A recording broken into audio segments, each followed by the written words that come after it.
If you were 2-7, you'd be in a bad mood too. Whoa, he has trouble with the snap, and the ball is free. And he hits the upright again. That's impossible. Get your mouth shut. Get your mouth shut, jerk. The Bears' season's going to end on a double doink. If worms had machine guns, then birds wouldn't be scared of them.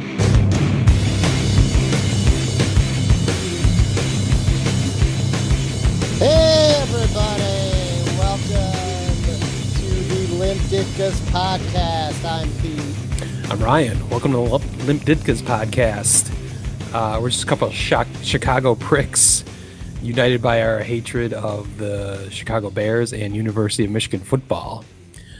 We love to talk about our favorite teams: Notre Dame Fighting Irish, Dallas Cowboys, Michigan State Spartans, and unfortunately the Detroit Lions.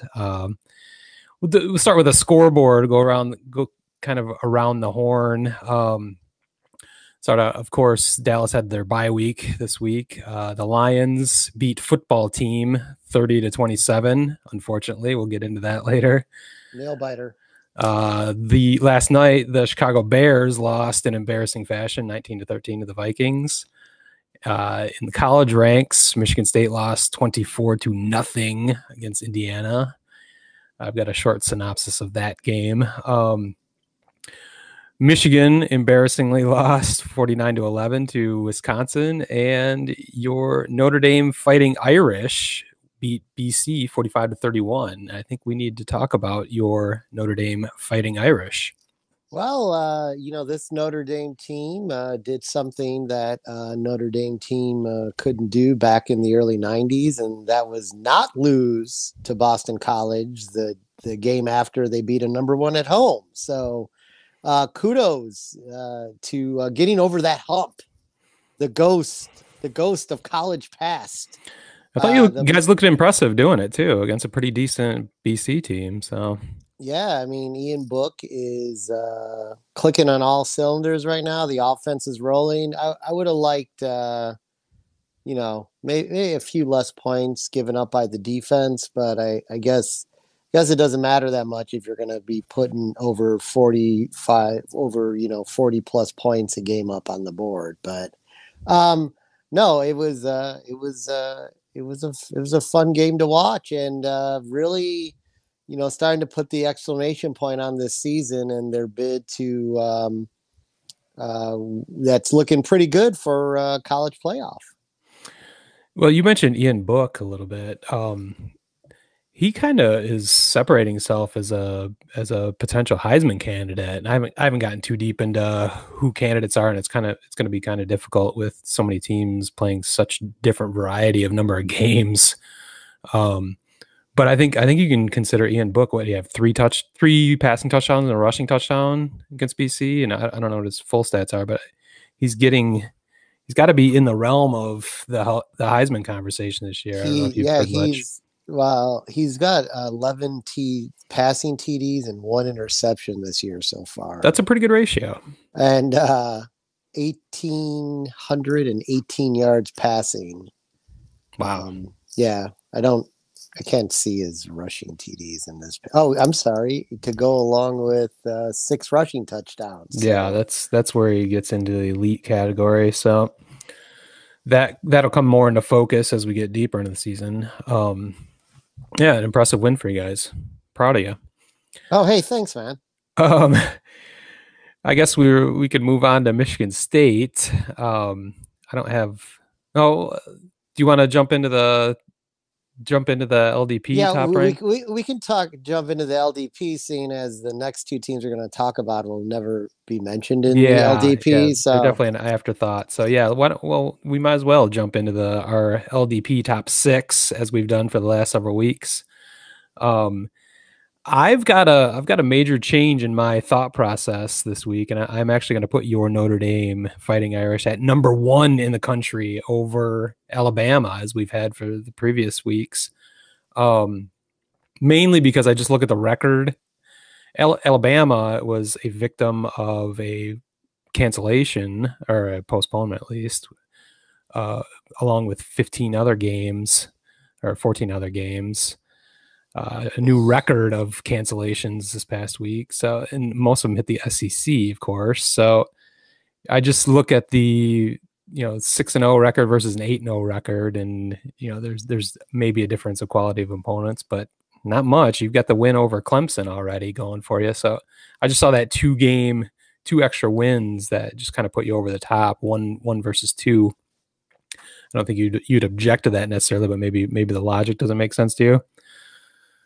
No, I'm okay with that logic. I was going to give Notre Dame number one for the two more wins than Alabama, as well as, not having that letdown game. That's big. Sign. That's the sign of a mature team, a team that seems like they're ready to win, and make that finally maybe make that step that we've been waiting or hearing about Notre Dame making since Brian Kelly got there. So, yeah, I'll agree with you on number one. So you've got number two is Alabama too? I do.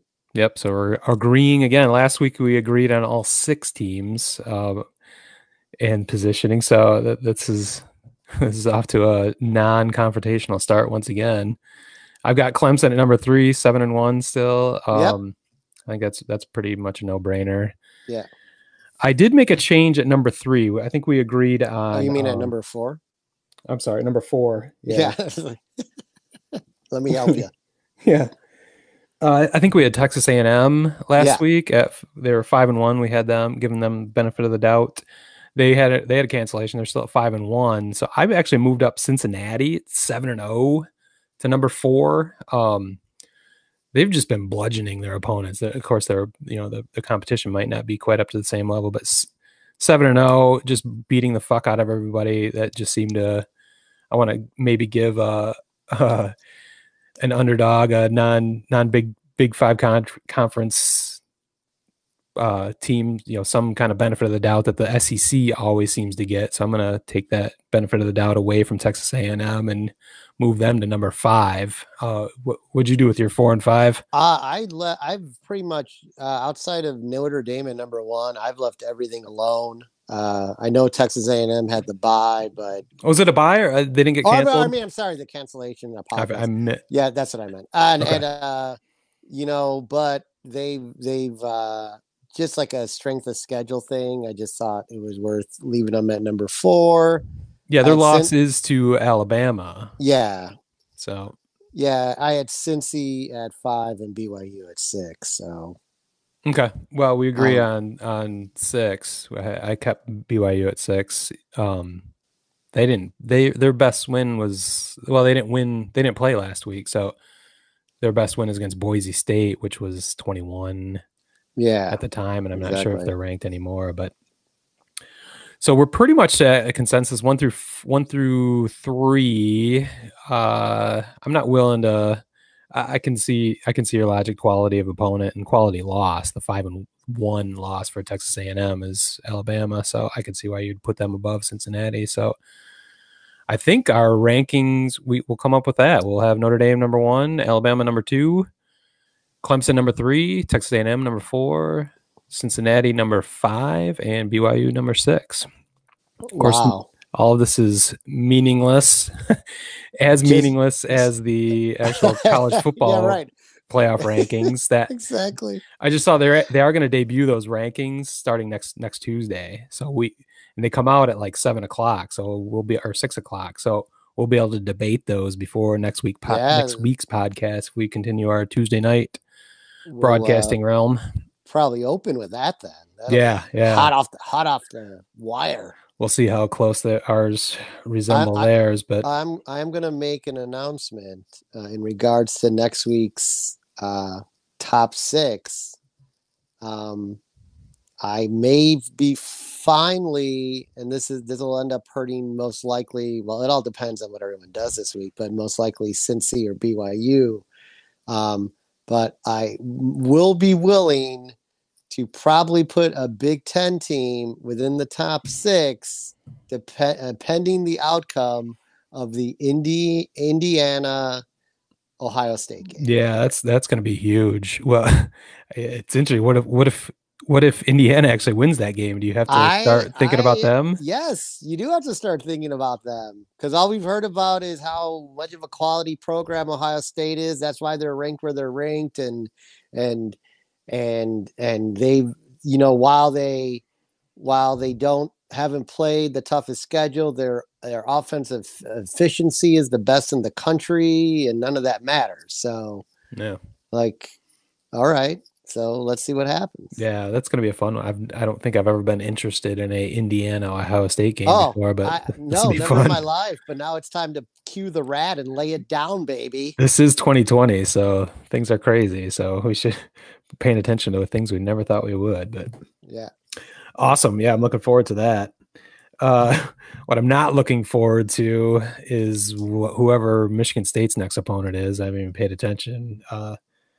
They lost this past weekend 24-0 to the aforementioned Indiana Hoosiers. Another embarrassing display. I basically can sum up that game in one long word: turnover, penalty, turnover, penalty, turnover, penalty, turnover, penalty, turnover, penalty, turnover, penalty, turnover, penalty, turnover, penalty, loss. Yeah, that was it. That basically, they don't do anything else besides turn the ball over and commit penalties. So they beat Michigan earlier this year, so I kind of don't really care what happens. Mel Tucker has a hall pass for his entire first season. I'd love to see some improvement. They basically exceeded expectations once they knocked off Michigan, and whatever they do after that is fine. Next year's a new story. There needs to be some improvement. All right, interesting. But that's why I'm writing off whatever happens the rest of the season, because I'm so fucking happy they beat Michigan. The Michigan Wolverines, who are now off to their worst start since 1967. Whoa. 1967, mind you, is 2 full years before man landed on the moon. That's how long ago. Fishigan. Yeah. Their Saturday night debacle against Wisconsin was so much fun to watch as someone who hates the Wolverines with a passion. It was tremendous. I mean, they basically they had no presence on the field whatsoever. They were their first pass, Joe Milton, the arrogant and ignorant Joe Milton. His first pass was intercepted. His second attempt was intercepted. Like, it was just, and that was it. Like, Harbaugh was talking before the game, they needed to get off to a quick start, and they turned the ball over in the first 2 possessions, and they were down 14-0, eventually down 28-0, and it was just just so much fun to watch him flounder. I'm assuming you were watching that game. I was watching a little bit of it, and I was enjoying the start of that game because, like you said, Jimmy said, we're going to get off to a hot start tonight, and once we control the tempo of this game, well, they did none of that. So very, very enjoyable what I saw of it. I didn't see the whole thing. I was like, I think I know how this one's going to end. I've got one other fun fact for you. Yes. The Michigan Wolverines are the only team in the last 5 years to have not won a single game as an underdog in all of college football.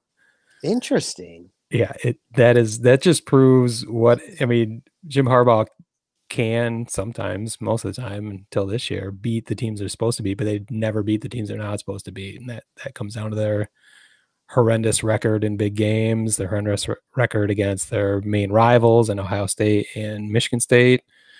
It just further proves what a fraud Jim Harbaugh is. So it's just another fantastic fact I love to dig up.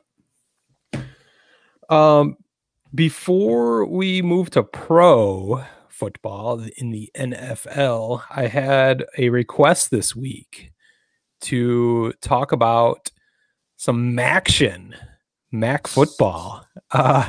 We hadn't considered that as part of our format originally when we put this Limp Ditka's podcast concept together, but we had, by popular demand, I will bring up my Central Michigan University Chippewas, my alma mater. They are 2-0, and by that record, they are the best football team in the state of Michigan. So I think they deserve some recognition here.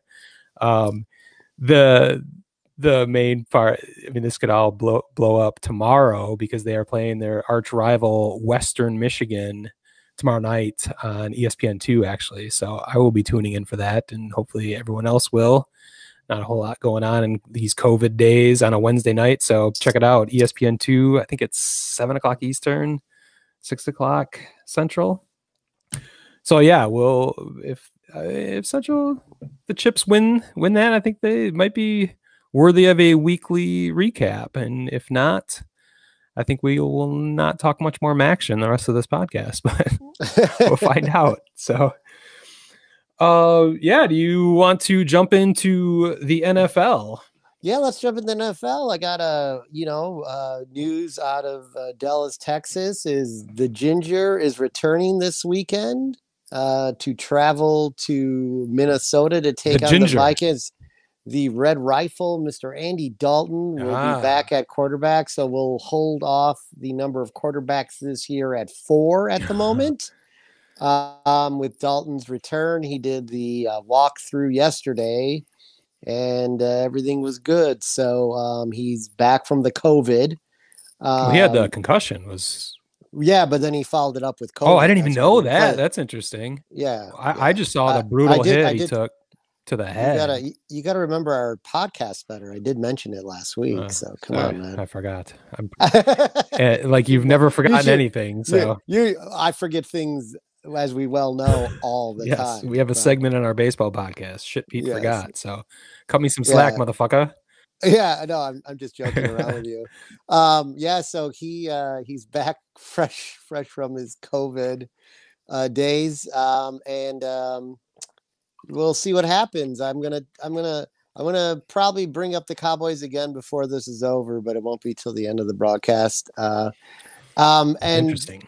And one other thing to note is somehow a team that is essentially stacked offensively, suffering through 3 starting offensive linemen injured and some other folks on defense and switching over to new defense have worked them, and Dak Prescott obviously getting injured, have worked themselves to a 2-7 record, which puts them as the number 4 pick right now overall in the upcoming draft. And while they still are technically a contender in the NFC least, I mean, aren't they still like a game, just only a game behind first place? They're still in this thing.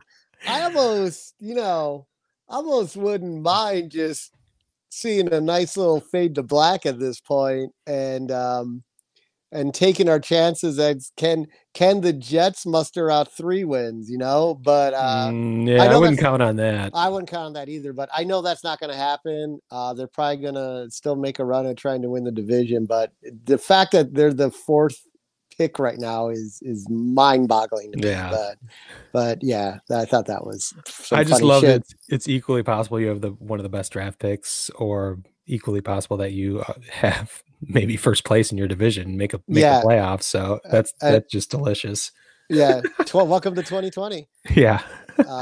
So anyway, that's all I had on the Cowboys. Well, that kind of leads me right into my thoughts on the Detroit Lions, who inexplicably won a game this week that they were of course they were leading 24-3 in the second half and blew that lead, which I've seen many times, especially under this Patricia Quinn regime. Seems to be what they do, is get out the leads and fuck it up somehow. So I was just waiting for them to, game tied. I was just waiting for it to fall apart, but Matt Stafford let him down the field with a few seconds left, and Matt Prater kicked a 59-yard knuckleball that looked like it was going way wide, then it curved back, and it went right through the uprights. Lions win, and what is infuriating about the Lions and what is the eternal issue and the angst of all Lions fans is they have put Lions fans in the position where I don't want them to win games, or I want to be happy that they won the game, but it actually fucks things up that they won that game. It puts their draft position in peril. Like you said, they're falling further and further behind the teams like the Cowboys and certainly the Jets and other dregs of the NFL. But you watch sports to root for your teams to win, and Lions fans are put in a position where they're rooting for their team to lose because of their complete ineptitude over time. And that win puts, the possibility that Matt Patricia and Bob Quinn will keep their jobs for another year, which is any right-thinking Lions' worst nightmare. That they should not be coming back for another season. Those pricks have proved to be incompetent and arrogant at the same time, which is a brilliant combination. So it's just so frustrating when I'm like angry about a win. That is not what sports are supposed to be about, but that is the position the Lions have put us in. So fucking A. I mean, there is a scenario where they could go on a crazy run and make the playoffs. I find that so unlikely based on their performance over the years and over recent history. So you could hold out hope for that, but I think it's just foolish and frustrating. And yeah, there were people theorizing on Detroit Sports Talk Radio this past week that if the Lions had lost that game, Patricia and Quinn could have been fired by today. So it's just like I said, a frustrating scenario. It's just life as a Lions fan. That's what I've been dealing with my entire life. So it only gets worse and weirder and more frustrating. Lord knows they're creeping up on another team in the NFC North. That's the Chicago Bears. That was nothing but fun to watch last night. Who I can happily say have lost their fourth game in a row. Somehow the real stats have turned into real losses. Yeah, there was questions whether they were after 6 games, whether they were the worst 5-1 team of all time. And I think those questions have been confirmed that they are the worst. They were the worst 5-1 team of all time, as they've lost 4 in a row. And I mean, their offense generated a total of 6 points. They lost 19-13, but their one was a kickoff return for a touchdown. And actually 3 of those 6 points were set up by Khalil Mack turnover that he put them basically ripped out of the hands. Yeah, that was impressive. So the offense was really just responsible for 3 points out of their meager 13. So what a disaster, and that's just a lot of fun to watch right now. Watch and to listen to Chicago Sports Talk Radio, just everyone flailing around trying to find people to blame. Yeah, and to make matters worse, I guess this is debatable, but no one really knows what's up with Nick Foles at the moment. I did not read about an update today. Maybe they said something on sports radio. I didn't get a chance to listen today, but his season could be in jeopardy with the way he was carted off the field. But it looked weird. It was a strange injury. He got thrown down, and it almost looked like he was thrown down with such force that he kind of like was flipping over, and it's almost like he hyperextended his back or hyperextended his ass or something. Yeah, it's not like I've heard a hip injury or a glute injury, but he was fucked. It looked weird how he was just laying on the field for a while. And his leg was twitching. Yeah, something was. I was worried he like fucked up his back, broken back or something. Well, okay, so it's fun, Ryan. It's interesting you say that because I got a text from one of my friends who's friends with a doctor who said, inside information here. Based on what he just saw, he thinks he has a broken back. It looked like he like folded up in such an odd way. Yeah.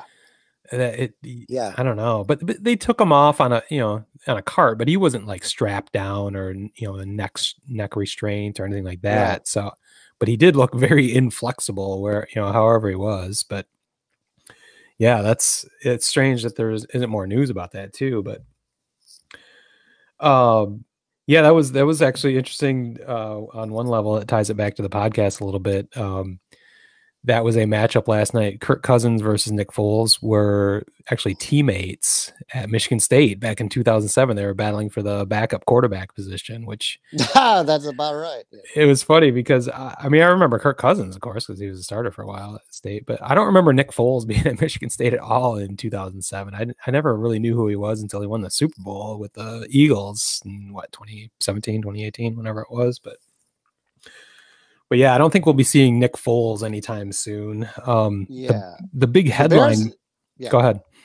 No, I said they have a bye week, so we'll see what happens. That's the other purgatory they're in right now is they have 2 weeks for Chicago Sports Talk Media just to tear them apart and their horrific performance. And they I forgot who the third string quarterback they brought in. I don't even know his name, but he was terrible. In over his head. I think he had 4 attempts in his entire NFL career before that. He helped add to the second half stats of 32 yards of total offense. 32 yards of total offense. That's awesome. Well, part of that offense, was supposed to be solved by head coach Matt Nagy giving up his play calling responsibilities. Yeah, that went well. To Bill Lazor, the freaking Lazor. Maybe they need new plays. Yeah, they need something new because that did not work out at all. I don't know. Matt Nagy, he seemed like a cool, straight talking dude when he first came, and I thought he made some sense, but you really can't trust a bald man that wears a visor.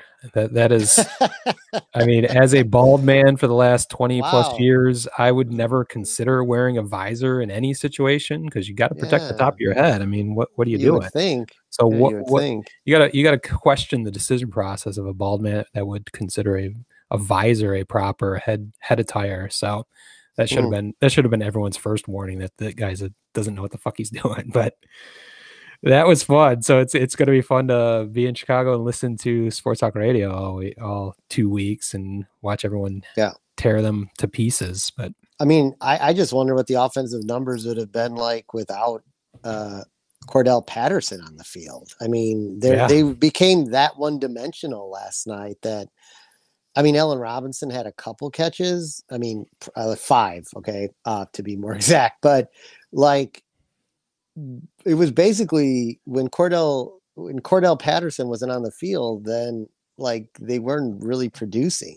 Yeah. And then it got even weirder as they signed what's his name out of Houston, Miller, the old running back, and he had a bunch of positive runs, but they only used them for 2 possessions, and it's it doesn't make sense to me. Yeah, there is no rhyme or reason to their offensive thought process. So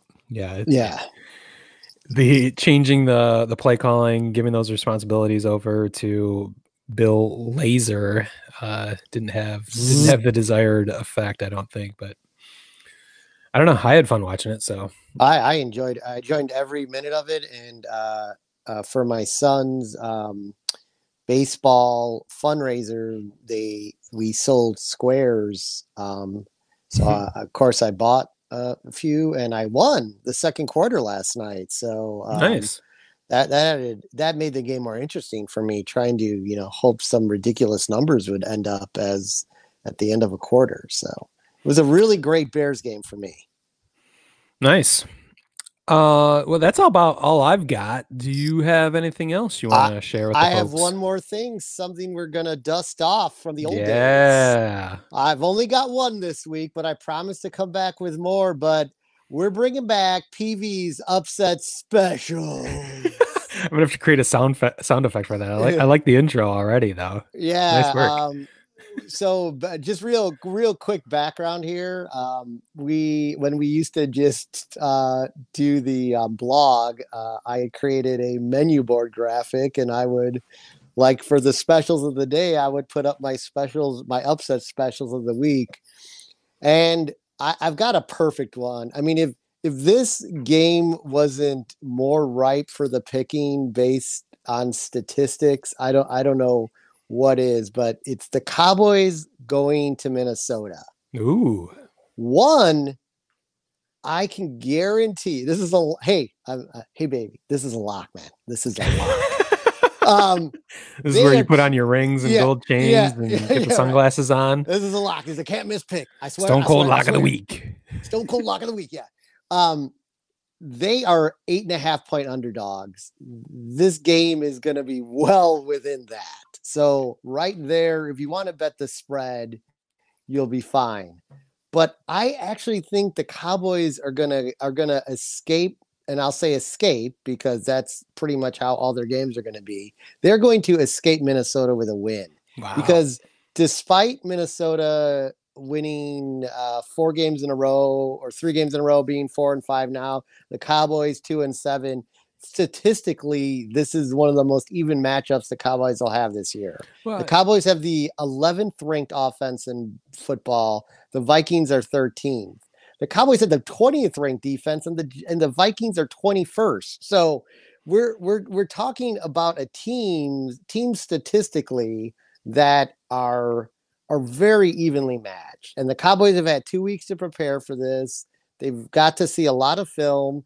And the fact that really the Vikings had every opportunity last night. Yeah, that's what I was going to say. Blow the Bears out of the water. Yeah, it shouldn't have been close. And they couldn't. They couldn't. I mean, it was that close. They only won by 6 points. That should have been a blowout. They could barely beat a Bears team that it should have been able to put like one decent touchdown drive together and couldn't do that. And they barely walked away with that. So that's an interesting pick. I didn't realize they were an 8-point underdog right now. So yeah. So that is PV's upset special this week. Take the Cowboys and the points and run, but I don't even think you'll need them. I will work on a sound effect for this segment. I like it. I like we need a gambling segment. Everyone loves gambling, so this could be the most popular segment we have. So nice.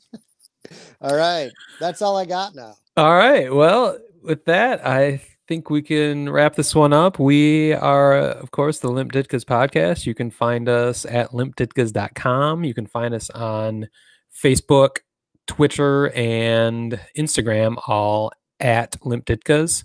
We are part of the Wordhole Media Network. That's along with our baseball podcast, Major League A-Holes. Lots of shit going on there, especially with Theo Epstein announcing his resignation as of this Friday. And Yu Darvish getting traded to the White Sox.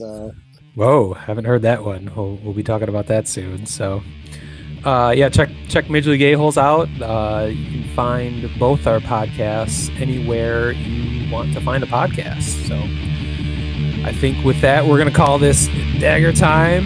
We out. Peace. Peace.